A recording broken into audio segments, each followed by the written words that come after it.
em Êxodo, no capítulo 14, vamos conversar um pouquinho a partir de uma expressão do próprio texto. Deus guerreará por vós. Êxodo 14, versículos 1 a 14. Nós vamos ler a palavra do nosso Deus. Nesse texto que eu tenho certeza que você vai lembrar de detalhes ao ler o texto, mas que você já conhece, está por dentro dele, e ele vai estar na sua mente como algo que vai reavivar coisas tão importantes, tão bonitas, que vem direto do Senhor para o nosso coração, porque a sua palavra é poderosa, e como é bom estarmos na Bíblia, não é, irmãos? Nós estamos na palavra em todo culto tem que ser pela palavra. Nós temos de cantar conforme a palavra, oramos como a palavra diz, tudo tem de ser de acordo com a palavra do Senhor. E mais uma vez agora, nós vamos refletir nela.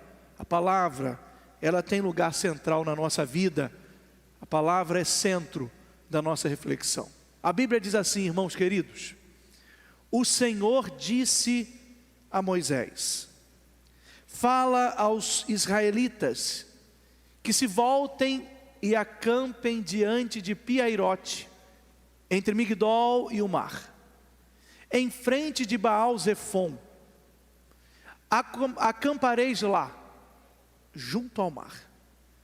Então o faraó dirá sobre os israelitas: eles estão vagando sem rumo na terra, presos pelo deserto. Endurecerei o coração do faraó, e ele os perseguirá. Serei glorificado por meio do faraó e de todo o seu exército, e os egípcios saberão que eu sou o Senhor. E eles fizeram assim. Quando foi anunciado ao rei do Egito que o povo havia fugido, o coração do faraó e dos seus subordinados mudou em relação ao povo, e disseram: que foi que fizemos, permitindo que Israel saísse e deixasse de nos servir? Então o faraó aprontou o seu carro e levou consigo suas tropas. Então levou também 600 carros de elite, junto com todos os carros do Egito, cada um com seu capitão. Mas o Senhor endureceu o coração do faraó, rei do Egito, e este perseguiu os israelitas. Mas os israelitas saíram de punhos erguidos. Os egípcios, com todos os cavalos e carros do faraó, com seus cavaleiros e seu exército, os perseguiram e os alcançaram acampados junto ao mar, perto de Piairote, em frente de Baal-Zefon. Enquanto o faraó se aproximava, os israelitas levantaram os olhos e viram que os egípcios marchavam atrás deles. Então os israelitas ficaram apavorados e clamaram ao Senhor e disseram a Moisés: foi por falta de sepulturas no Egito que nos tiraste de lá para morrermos nesse deserto? O que fizeste conosco, tirando-nos do Egito? Por acaso não foi isto que te dissemos no Egito: deixa-nos servir os egípcios? Pois teria sido melhor servir os egípcios do que morrer no deserto. Moisés, porém, disse ao povo: não temais, acalmai-vos, e vede o livramento que o Senhor vos trará hoje, porque nunca mais vereis os egípcios que hoje vedes. O Senhor guerreará por vós, por isso acalmai-vos. Amém, irmãos? Palavra de Deus, texto lindo. Como disse, e vocês leram, e claro que vocês lembraram, a história é bem conhecida. Deus comissionou Moisés, começa por aí, para Moisés tirar o povo de uma terra de escravidão e para levar para uma terra de liberdade. O povo foi escravo, estava ali sendo maltratado, mas foi retirado das mãos de Faraó por causa de gestos extraordinários de Deus. Assim como nós também, pelo gesto extraordinário de Jesus Cristo, fomos tirados do domínio das trevas, salvos e lançados, incluídos no reino da liberdade do Senhor. O que aconteceu aqui aconteceu na vida de todos nós. Contextos diferentes, situações diferentes, mas a essência da liberdade é o que marca a nossa vida. Nós fomos libertos de um domínio de pecado. Seríamos destruídos, mas a graça nos alcançou e temos vida, porque nós fomos incluídos num reino de liberdade. Mas aqui Israel está num contexto de aprisionamento, escravidão. Mas Deus usou Moisés. Vocês sabem que Moisés não queria nem muito realizar isso não. Botou empecilhos. Moisés começou a dialogar sobre tantas coisas. Nós sabemos das histórias. A história de lidar com um povo que tem uma cultura politeísta. Poli de muitos deuses. Teísmo, muitos deuses. E o povo tinha Deus para tudo. Uma cultura que entendia que se alguém perdesse a guerra, não foi o povo que perdeu, mas o Deus daquele povo é mais fraco do que o Deus do povo que ganhou. Então mediam as forças pelos deuses, e aí zombavam os deuses. Vocês se lembram da batalha, por exemplo, de Elias com os profetas do Deus minúsculo, Deus falso, mas do Deus Baal? Vocês se lembram dessa história? E vocês lembram que Elias foi muito ousado e disse: vamos fazer essa batalha no Monte Carmelo, porque o Monte Carmelo era a casa de Baal, segundo os que acreditavam nele, e na visão deles, Baal na sua casa era invencível. Como às vezes se tem aquela cultura, um time de futebol, por exemplo, quando joga no seu campo, dizem: no campo dele é muito difícil de ganhá-lo. A visão era um pouquinho diferente, mas a lógica de raciocínio é a mesma. Na casa de Baal, ninguém ganha. Aí Elias vai dizer: então vamos fazer lá, é lá mesmo. O altar pede fogo. Por que Elias ainda mandou pedir fogo? Porque Baal era conhecido como Deus do fogo. Olha, se a especialidade dele é fogo, na casa dele, mandar fogo, Baal ganha. Elias não era fácil não. Deus do fogo, na casa dele, mandar fogo. Eles falam: não vamos ganhar. Assim a gente ganha. Vai lá, grita. Nada. Aí Elias disse: olha, grita mais alto. Eu acho que Baal está dormindo. Manda fogo, Baal, e nada. Manda fogo e nada. Quem sabe ele esteja viajando. Foi passar férias em Cabo Frio. A gente não quer Baal aqui não, né? Mas foi passar férias em Cabo Frio. Que nada. Não houve resposta. Mas aconteceu algo muito importante ali. Elias diz: faz o seguinte, agora é minha vez. Agora eu vou falar com o meu Deus.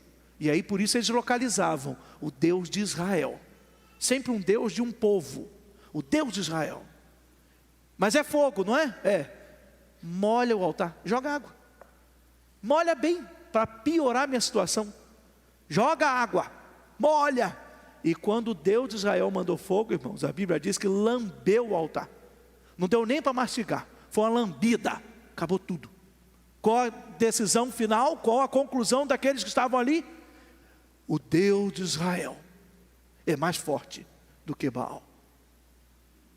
Era essa visão, era essa forma. E aqui está um contexto desse jeito. Por isso que Moisés dizia tanto: olha, que nome que eu vou dar? Porque você apresentar o nome do seu Deus, apresentar a sua credencial. E também, vai que agora ele consegue um enrolo. Aí Deus fala: não precisa te dar nome, rapaz. Você vai lá e você vai dizer que eu te mandei. Eu sou o que sou. Se eu mandei, está mandado. Vocês se lembram que antigamente, eu não sou dessa época, mas eu não sei, de repente aqui tem gente que ouviu história com mais propriedade do que eu, de que era costume ir num lugar, e aí a pessoa botava o fio do bigode, e aquilo era prova de palavra. Isso não é história da carochinha não, né? Isso devia acontecer. Manda o fio do meu bigode, está valendo. É porque eu tenho muita palavra, irmão, mandei tanto fio de cabelo, aí eu tenho palavra, foi tudo. Mas a palavra valia, sabe? A palavra que era dada e que valia e que a pessoa respeitava. Aqui nós estamos diante de um contexto diferenciado, mas o sombreado da vida dele toda essa: olha, você vai dar minha palavra, como se eu dissesse assim: Moisés, é minha palavra, rapaz, dá meu nome, acabou, sou eu. Mas ele quis fazer muitas desculpas. Uma desculpa bem pertinho de nós, que ele deu foi o seguinte: mas eu vou falar lá, conduzir esse povo, eu não sou bom de fala. Ele disse assim: eu sou pesado de língua. Ele disse: eu não desenvolvo o discurso. É complicado para mim. Não tem problema não. Vai ter Arão. Tudo o que ele quis fazer nesse contexto. Mas a coisa continua. Acontece. Deus movimenta tudo e todos e tira o povo de lá. Só que, irmãos, agora você imagina, o povo numa caminhada de alegria e obedecendo, porque tudo foi dito direitinho. Deus que mandou para Moisés, fala para ficar em Piairote. Vocês vão ficar entre Migdol e o mar. É ali o lugarzinho de vocês. Vocês vão estar em frente a Baal-Zefon. É o lugar. E Deus vai dizer para Moisés: olha, eu vou fazer um negócio. Eu estou libertando esse povo. Eu estou cuidando desse povo. Mas eu vou endurecer o coração de Faraó. Meus irmãos, que situação complicada. Deus sabia que Faraó estava fazendo mal ao povo, maltratando, e disse: eu vou livrar vocês dele. Podem sair de lá, mas eu vou endurecer o coração dele. Aqui tem uma primeira lição para nós, irmãos. Nós precisamos entender os propósitos de Deus. Eu sei que é difícil a gente conseguir entender lógica nesse raciocínio de Deus. Você imagina Deus mandar você para um lugar: vai para lá, eu vou te dar vitória. Nesse lugar eu vou te usar. Vai ser o lugar que eu quero que você esteja. Mas olha, eu vou endurecer o coração do Faraó lá. Por que isso, Senhor? Por que me mandar para um lugar e endurecer o coração de quem me persegue? Porque Deus tem propósitos. Deus diz: eu tenho propósito no endurecimento do coração de Faraó, porque eu vou ser glorificado por meio dele. É como se dissesse: olha, se o coração dele estiver mole demais, vocês podem pensar que foi por vocês. Mas se o coração dele estiver endurecido, enfurecido, vocês perceberão o poder da minha ação na vida dele. Meus irmãos, há situações, guarde isso, há situações que nós não compreendemos bem, mas a glória do Senhor explicará essa situação. Eu posso não compreender o que Deus está fazendo, eu posso não entender o porquê eu estou passando por isso, mas se essa situação glorificar o nome do Senhor, a glória de Deus explica. Está resolvido. Tudo sendo para a glória de Deus é bem-vindo para a nossa vida, porque alcançou o alvo. O ser humano é para que o Deus dele seja glorificado. Tudo é para isso. Todas as coisas são para isso. É por isso que a Bíblia diz, e nós cremos, que todas as coisas cooperam conjuntamente para o bem daqueles que amam a Deus. E a conclusão do verso é: daqueles que são chamados segundo o seu propósito. Nós precisamos entender o propósito de Deus. Deus não trabalha com a gente na brincadeira. Tudo que Deus faz conosco tem propósito. Por isso o crente não precisa ficar muito perguntando por quê. Eu pergunto por quê. Eu sou de carne e osso, eu sei que você também pergunta. Mas, irmão, nós precisamos vencer os porquês e aprender a perguntar assim: Senhor, para quê? É para quê que o Senhor está permitindo isso na minha vida? É para quê que eu estou passando por esse dilema? É para quê que eu estou engatando a minha vida nesse vale? É para quê que chegou essa dificuldade? É para quê que veio essa enfermidade? É para quê que vem essa privação? Qual é o teu propósito, Senhor? Porque quando a gente encontra o propósito de Deus, a glória dele resolve todas as coisas. É a glória de Deus que resolve todas as coisas. Meus irmãos, eu não sei, não teria capacidade, e também não posso me propor a isso. Há questões que são muito íntimas, e que elas são levadas diretamente a Deus por nós. Então eu não posso sondar o que passa agora no seu coração, e nem aquilo que você está colocando diante de Deus agora. É muito seu, e eu respeito e compreendo isso. Mas mesmo sem saber e compreendendo que é muito seu, eu quero dizer que isso que você está pensando agora, Deus tem propósito. Se tem, glorifica o Senhor. É para a glória dele? Glorifica o Senhor. Você entenderá por causa da revelação da glória de Deus nisso tudo. Não é fácil, mas a glória de Deus responde. A glória de Deus responde. Tem lógica endurecer o coração do faraó? Meus irmãos, eu fico pensando o senso de humor de Deus, de falar para Moisés que vai endurecer o coração de um homem que já era dureza em pessoa. O que tem mais em faraó para endurecer? O bicho era ruim, irmãos. Você sabe aquela pessoa que do prazer de cometer a maldade? Tem gente que tem prazer na maldade. Faraó era assim, endurecer, usar, escravizar. Tem gente que é tão ruim que até para dar coisa de comer, teve um sujeito que era tão ruim, que uma pessoa foi na casa dele, pediu um pão para comer, e ele diz assim: você se importa em comer pão de ontem? Você diz: claro que não. Ele falou assim: então pode vir buscar amanhã. Vocês estão compreendendo a ruindade? Agora vocês estão compreendendo a piada? Pelo amor de Deus, entenderam depois? Pode buscar amanhã. Gente, os jovens depois. Por que isso? A maldade pela maldade, a crueldade pela crueldade. Estilo faraó de ser. Faraó era desse jeito. Ah, você é de Deus? Eu tenho prazer em fazer você sofrer. Meus irmãos, Deus dizer que vai enfurecer o coração de Faraó, não foi maldade para Israel. Ao primeiro olhar, pareceu maldade, não pareceu? Crueldade. Que isso, Senhor?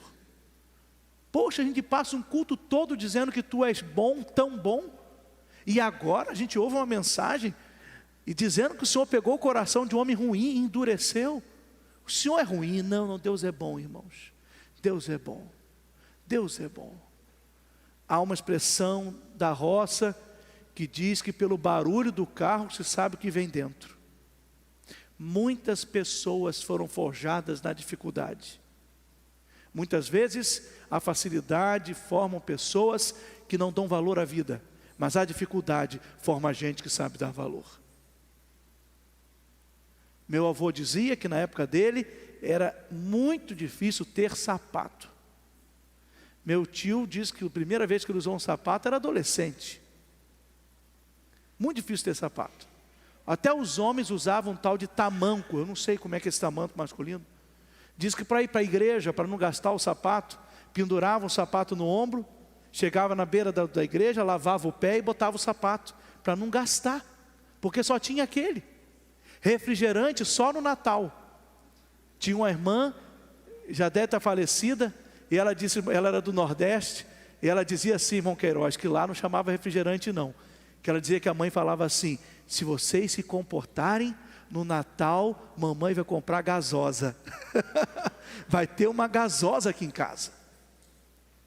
Mas irmãos, às vezes a pessoa nunca comprou um sapato, mas tem vários.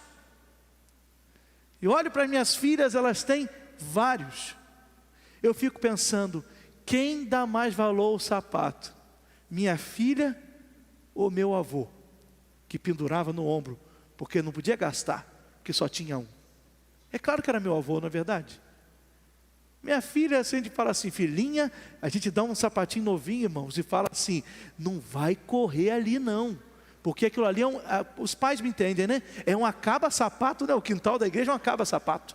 A gente compra, irmãos, bota o sapatinho ali, tão bonitinho, quando entra em casa depois do domingo à noite, irmãos, o bico do sapato está todo comido. Um dia a gente botou o sapato da formatura dela no sábado, no domingo, acabou o sapato da formatura. Eu tentei ver se podia passar liquid para ficar branquinho, nada deu. Perdi o sapato dela. Mas vocês estão compreendendo? A valoração é outra. Meu avô daria muito mais valor ao sapato do que minha filha. Agora vocês entendem que enfurecer o coração de Faraó não é maldade? É preparação?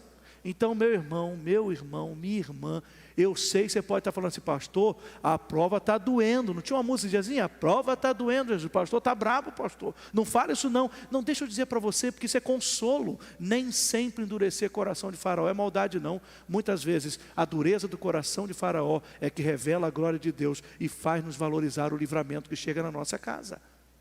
Então não reclame da dureza, Reclame de você quando não compreende o propósito de Deus. Senhor, o que o Senhor tem nesse propósito? É isso que eu quero. O propósito de Deus é o que eu quero. Não é fácil, irmãos. Nem para mim, nem para você. Não é fácil. Se eu dissesse para você que é fácil, para mim é mentira. Eu não posso mentir. Eu sou de carne e osso igual vocês. De carne e osso. E como dizia um pastor amigo meu, o primeiro que tem que aprender com o sermão é um pastor, porque a orelha dele está mais perto da boca. Então eu prego primeiro para mim e compartilho para vocês. Não é fácil, mas nós precisamos entender o propósito de Deus, porque quando a gente entende o propósito de Deus, nós vivemos melhores, mais felizes e sabemos valorizar aquilo que Deus põe diante de nós. Então que venham os faraós com seus corações endurecidos. Nós não temos problema com faraó de coração duro. Deus tem poder e Ele quebra tudinho os farela e faraó que vem enfrentar Deus com coração duro, que ele vai ver o que ele vai encontrar. Outra coisa, aí o texto continua. E ele nos ensina que nós precisamos aprender a reconhecer os nossos inimigos. Reconhecer os nossos inimigos. E é interessante que Israel tinha dois inimigos. O primeiro inimigo de Israel, o inimigo externo. E eu sei que nós também temos inimigos externos. Aqui está o exército de Faraó. Ele tipifica o inimigo externo. Irmãos, Israel, olhando para o exército de Faraó, era quase que assim, é batalha perdida. Porque o texto diz que ele tinha muitos soldados, muitos carros, e dizendo que tinha um carro que era poderio mesmo, carros de guerra, carros evoluídos para aquela época, claro que para aquela época. Eles tinham a tecnologia da época ao serviço deles, um número efetivo incrível. O exército de Faraó era invencível, humanamente falando. É tragédia certa. Mar, prisão ali de território curto, e um poderio desse atrás, um inimigo estava diante dele. Inimigo externo. Quais são os nossos inimigos externos? Quais são? Você precisa reconhecer os seus. Nós temos inimigos externos. Às vezes ele pode ser um inimigo que venha não em pessoa, mas em situação, em luta, na enfermidade, às vezes na morte inaceitável de uma pessoa muito querida, ou numa pessoa que está enferma. Nós temos inimigos externos. Só que Israel também tinha um inimigo interno. E às vezes o interno é mais perigoso do que o externo. Por que ele tinha inimigo interno? Porque, irmãos, a própria incredulidade do povo no livramento era o inimigo. A própria incredulidade. Um povo que conseguiu sentir saudade do Egito, irmãos. Isso é incrível. Abusado. Moisés, você tirou a gente do Egito por quê? Falta de sepultura? Porque para morrer aqui e ficar com o corpo aqui, é melhor morrer lá. Foi falta de sepultura. Irmãos, a murmuração era uma marca registrada desse povo. Nesse caso aqui a sepultura, mas um povo que já reclamou de comida, de tantas coisas, um povo que conseguiu ver vantagem no deserto, uma vantagem em Faraó, no Egito. Meus irmãos, coisa triste é quando o crente tem saudade do mundo e vê vantagem na vida lá de fora. É muito triste isso. O Egito, aqui, para simplificar a vida sem Cristo, o Egito não pode nunca fazer parte da nossa vida de saudade. Aquilo já ficou para trás, irmãos. É igual o cântico antigo: atrás o mundo, Jesus à frente. Atrás não volto mais. O texto bíblico vai nos alertar tanto sobre o problema da saudade do mundo. É como um cão que volta ao vômito e uma porca que volta à lama. Não, saudade do Egito jamais, irmãos. Egito nunca vai ser um bom lugar. Egito nunca vai prestar. Irmãos, é melhor uma tempestade terrível agarradinho a Jesus do que ficar na beira da praia com o sol longe dele. É melhor Jesus. É 1000 vezes melhor. Então esse inimigo interno, ele é cruel. É ele que tenta afastar a gente da igreja. E quando eu digo a igreja, não se prenda à igreja prédio. A igreja, a comunhão dos santos. Isso aqui é a igreja. Amanhã é feriado. não tendo expediente, caso não tenha ninguém aqui dentro, você entra aqui, irmãos, você vê o prédio. É muito bom ver o prédio, mas é bom ver vocês, porque o prédio está aqui toda hora, mas a igreja agora está aqui dentro. Ah, que coisa boa, a igreja de Jesus reunida. Há inimigos que tentam tirar a igreja, a minha vida da comunhão. E esses inimigos vêm para nos desanimar mesmo, nos maltratar, nos ferir, amortecer em nós algo que deve estar vivo, forte e pujante. Cuidado com o inimigo interno, cuidado com ele. Por favor, meu irmão, não tenha saudade do Egito, não tenha saudade do Egito. Deus já te tirou de lá, porque Ele sabe o que é melhor. Deus sempre tem o melhor. Última aplicação. A gente precisa também aprender a se acalmar na certeza do livramento de Deus. Moisés trabalhou essa confiança no povo. Ah, como é que isso é bonito. Ele disse para o povo: vocês não precisam ter medo. Vocês não precisam ter medo. Irmãos, eu fico encantado porque Deus não abandona o líder. Deus não deixou Moisés. Fiquem tranquilos. Vocês vão ver hoje um livramento. E preparem-se. Esse exército vocês nunca mais verão. E o povo confiou e se acalmou. Deus é assim. Deus faz assim. Eu me encanto com a liderança de Moisés.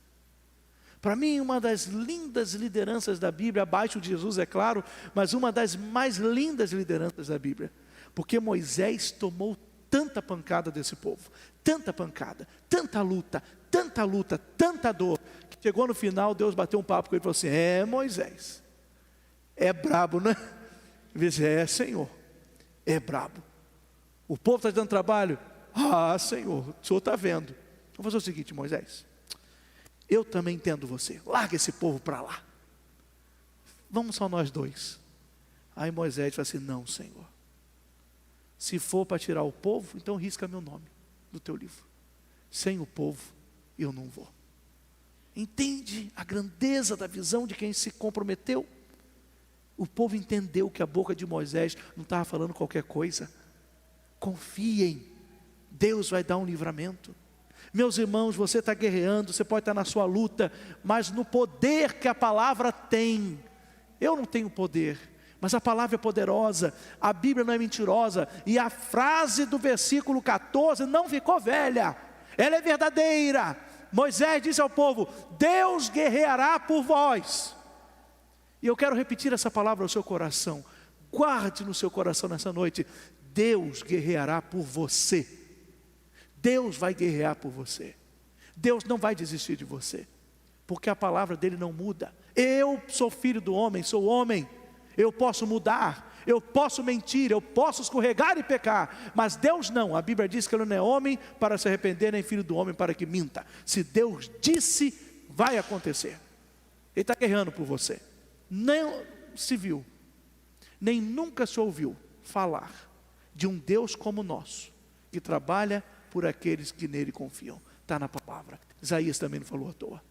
A Bíblia é verdade. Deus está guerreando a sua luta. Só que na didática de Deus, há necessidade de endurecer o coração do faraó. Porque se ele não endurecer o coração do faraó, nós vamos vencer essa luta. E do jeito que eu e você somos, nós ainda vamos dizer: eu fui muito bem diante de tudo isso. Nossa, como eu me saí bem. Nossa, eu sou bom. Eu sou muito bom. Olha, eu acho que eu sou o melhor membro daquela igreja. Eu tenho jeito para sair da luta. Como disseram que um dia fizeram a campanha da humildade, foram votar para ver quem é o irmão mais humilde da igreja. Aí elegeram um. Fulano realmente, fulano é mais humilde. Todo mundo correu, é verdade, ele é mais humilde. Deram uma medalha para ele. Ele perdeu o posto, irmãos. Ele usou a medalha no outro domingo. Botou a medalha de humilde no coração. Botou no pescoço. Então me diga: se eu sou o melhor crente dessa igreja, eu sou o mais humilde, eu sou o melhor. Meu irmão, não é isso. Deus não quer isso para nós. Nós não vamos sair daquela porta indo para casa dizendo assim: eu sou muito bom. Nossa, eu venci, eu tenho habilidade, eu driblo as minhas lutas. Olha, eu sou um cara de valor. Não, não é assim não. Sabe como que nós vamos sair para ir para casa hoje? Dizer assim: eu não aguento. O coração do faraó é duro mesmo, mas é incrível. Eu estou destruído, eu estou arrasado, mas eu tenho um Deus tão poderoso que Ele não me deixou morrer. Ele me segurou, Ele me sustentou. E toda essa dor está me ensinando. Eu fico com o coração apertadinho, mas eu estou ganhando. Porque Deus é bom, Ele é grande, Ele é poderoso, Ele é maravilhoso. Não é essa igreja não, é o Deus dela. Não é esse pastor não, é o Deus dessa igreja. Não sou eu não, é o Senhor dessa igreja. Nós vamos sair daquela porta hoje, irmãos, gritando no nosso coração: eu estou vivo, porque Deus está guerreando a minha luta.